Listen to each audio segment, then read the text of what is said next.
విజేత academy YouTube ఛానల్కి స్వాగతం అండి. ఇంకా మా ఛానల్ని సబ్స్క్రైబ్ చేయకుండా చూస్తుంటే ప్రతి ఒక్కరూ ఖచ్చితంగా సబ్స్క్రైబ్ చేసి ఆ వెంటనే వచ్చే బెల్ ఐకాన్ని యాక్టివేట్ చేసి ఆల్ బటన్ని సెలెక్ట్ చేయండి. మీరు మా ఛానల్ని సబ్స్క్రైబ్ చేయడం ద్వారా తెలంగాణ, ఆంధ్రప్రదేశ్ సెంట్రల్ గవర్నమెంట్ జాబ్స్కి సంబంధించి మేము పెట్టే ప్రతి లేటెస్ట్ వీడియో కూడా మీ మొబైల్కి నోటిఫికేషన్ ద్వారా వస్తుంది. Friends, state bank of India నుంచి క్లర్క్ ఉద్యోగాల భర్తీ కోసం ఒక భారీ నోటిఫికేషన్ విడుదలైన విషయం అందరికీ తెలిసిందే. మొత్తం 13,735 ఉద్యోగాల భర్తీ కోసం నోటిఫికేషన్ని విడుదల చేశారు. ఏదైనా డిగ్రీ విద్యార్హత కలిగినటువంటి అభ్యర్థులందరూ కూడా దరఖాస్తు చేసుకోవడానికి అవకాశం అయితే ఉంటుందండి. నోటిఫికేషన్ లింక్ కూడా డిస్క్రిప్షన్లో ఇచ్చాను. ఆ లింక్పై క్లిక్ చేసి మీరు డౌన్లోడ్ చేసుకోవచ్చు. కాకపోతే ఈ ఉద్యోగాలకు సంబంధించినటువంటి ఎగ్జామినేషన్ ప్యాటర్న్ ఏ విధంగా ఉంటుంది, సిలబస్కి సంబంధించినటువంటి పూర్తి వివరాలు తెలుగు లాంగ్వేజ్లో తెలుసుకున్నామండి. ఫ్రెండ్స్, తెలుగు మీడియంలో కూడా పరీక్ష అయితే ఉంటుందన్నమాట. ఇది ఒక మంచి శుభవార్తగా చెప్పుకోవచ్చు. తెలుగు మీడియం అభ్యర్థులకి ఇది ఒక మంచి శుభవార్తగా చెప్పుకోవచ్చు అండి. తెలుగు లాంగ్వేజ్లో సిలబస్కి సంబంధించినటువంటి పూర్తి వివరాలు అయితే చూద్దాం. ఫ్రెండ్స్, పూర్తి వివరాలకు వెళ్లే ముందుగా ఫ్రెండ్స్, ఎస్బీఐ క్లర్క్ ఉద్యోగాలకు సంబంధించినటువంటి ఫుల్ కోర్స్ని విజేత అకాడమీ యాప్ ద్వారా కేవలం 399 రూపీస్కే అందించడం జరుగుతోంది. హైదరాబాద్లోని సీనియర్ మోస్ట్ ఫేమస్ ఫ్యాకల్టీస్తో క్లాసెస్ ఉంటాయి. ఇందులో వీడియో క్లాసులు అవైలబుల్గా ఉంటాయి. అదేవిధంగా మీరు ప్రాక్టీస్ చేయడానికి టెస్ట్లు అవైలబుల్గా ఉన్నాయి. అలాగే మీరు ప్రిపేర్ కావడానికి పీడిఎఫ్ ఫైల్స్ కూడా అవైలబుల్గా ఉన్నాయండి. ఆఫర్ కొద్ది రోజులు మాత్రమే ఉంటుంది. యాప్కి సంబంధించినటువంటి లింక్ ఈ వీడియో కింద డిస్క్రిప్షన్లో ఇచ్చాను. ఆ లింక్పై క్లిక్ చేసి యాప్ని మీ మొబైల్లో ఇన్స్టాల్ చేసుకొని మీ మొబైల్ నెంబర్ ద్వారా లాగిన్ అయినట్లయితే ఫస్ట్ పేజ్లో క్రింద వైపున స్టోర్ అనేసి ఒక ఆప్షన్ ఉంటుంది. ఆ ఆప్షన్పై క్లిక్ చేసినట్లయితే యాప్లో ఉన్నటువంటి మొత్తం కోర్సెస్ అన్నీ కనిపిస్తాయి. తర్వాత మీకు కావాల్సినటువంటి కోర్స్పై క్లిక్ చేసి బై చేసుకోవచ్చు. State bank of India clerk ఉద్యోగాలకు సంబంధించి ఇక్కడ సిలబస్ వివరాలు చూసుకుంటే ఫస్ట్ ప్రిలిమ్స్ ఎగ్జామినేషన్ ఏ విధంగా ఉంటుందంటే, ప్రిలిమ్స్ ఎగ్జామినేషన్ మొత్తం 100 మార్కులకి అయితే నిర్వహిస్తారండి.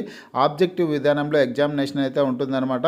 ఇందులో 3 విభాగాలు అయితే ఉంటాయి. ఇంగ్లీష్ లాంగ్వేజ్ నుంచి 30 ప్రశ్నలు అయితే ఉంటాయి, 30 మార్కులు. అదేవిధంగా న్యూమరికల్ ఎబిలిటీ నుంచి 35 ప్రశ్నలు అయితే ఉంటాయండి, 35 మార్కులు. రీజనింగ్ ఎబిలిటీ నుంచి 35 ప్రశ్నలు అయితే ఉంటాయి, 35 మార్కులు.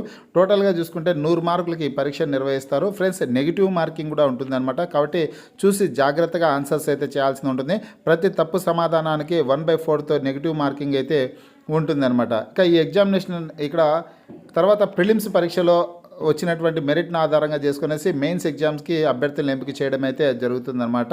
ఇక మెయిన్ ఇక్కడ ప్రిలిమ్స్ ఎగ్జామినేషన్కి 1 గంట సమయం అయితే ఇస్తారండి. ఇక మెయిన్ ఎగ్జామినేషన్ సంబంధించినటువంటి వివరాలు చూసుకుంటే మెయిన్ ఎగ్జామినేషన్ అనేది మొత్తం 200 మార్కులకి అయితే నిర్వహిస్తారండి. ఇందులో 190 ప్రశ్నలు మాత్రమే ఉంటాయి. 200 మార్కులకి పరీక్ష అయితే ఉంటుంది. 4 విభాగాలు అయితే ఉంటాయన్నమాట. జనరల్ ఫైనాన్షియల్ అవేర్నెస్ నుంచి 50 ప్రశ్నలు అయితే ఉంటాయి, 50 మార్కులు. జనరల్ ఇంగ్లీష్ నుంచి 40 ప్రశ్నలు అయితే ఉంటాయి, 40 మార్కులు. అలాగే క్వాంటిటివ్ యాప్టిట్యూడ్ నుంచి 50 ప్రశ్నలు ఉంటాయి, 50 మార్కులు. Reasoning ability and computer aptitude నుంచి 50 ప్రశ్నలు అయితే ఉంటాయి, 60 మార్కులు అనమాట. ఈ టాపిక్ మాత్రం రీజనింగ్ ఎబిలిటీ అండ్ కంప్యూటర్ యాప్టిట్యూడ్కి సంబంధించి 50 ప్రశ్నలే ఉంటాయి. అయితే 60 మార్కులకి పరీక్ష అయితే జరుగుతుంది. పరీక్ష సమయం వచ్చేసి 2 గంటల 40 నిమిషాల సమయం అయితే ఇస్తారండి. కాకపోతే ఇదండి ఈ పీడిఎఫ్కి సంబంధించినటువంటి ఈ సిలబస్కి సంబంధించి మన వాట్సాప్ గ్రూప్లో షేర్ చేయడం అయితే జరుగుతుంది. ఈ ఇమేజ్ని మీరు అక్కడి నుంచి చదువుకోవడానికి కూడా అవకాశం అయితే ఉంటుంది. వాట్సాప్ గ్రూప్ అలాగే టెలిగ్రామ్ గ్రూప్ లింక్ కూడా డిస్క్రిప్షన్లో ఇచ్చాను. ఇంకా ఆ గ్రూప్లో జాయిన్ కానటువంటి అభ్యర్థులు ఉంటే ఖచ్చితంగా జాయిన్ అవ్వండి. Job updates, current affairs updates అన్నీ కూడా గ్రూప్లో షేర్ చేయడం అయితే జరుగుతుందన్నమాట. ఇకపోతే ఫ్రెండ్స్, ఆంధ్రప్రదేశ్, తెలంగాణ 2 తెలుగు రాష్ట్రాల్లో కూడా ఎగ్జామినేషన్ సెంటర్స్ అయితే ఉంటాయి. అలాగే ఆంధ్రప్రదేశ్ రాష్ట్రంలో 50 పోస్టులు వేకెన్సీస్ అయితే ఉన్నాయన్నమాట, ఎస్బీఐ క్లర్క్ పోస్టులు. అలాగే తెలంగాణ రాష్ట్రంలో 342 పోస్టులు అయితే వేకెన్సీస్ ఉన్నాయి. కాబట్టి ఏపీ, తెలంగాణ 2 రాష్ట్రాల అభ్యర్థులు అప్లై చేసుకోండి.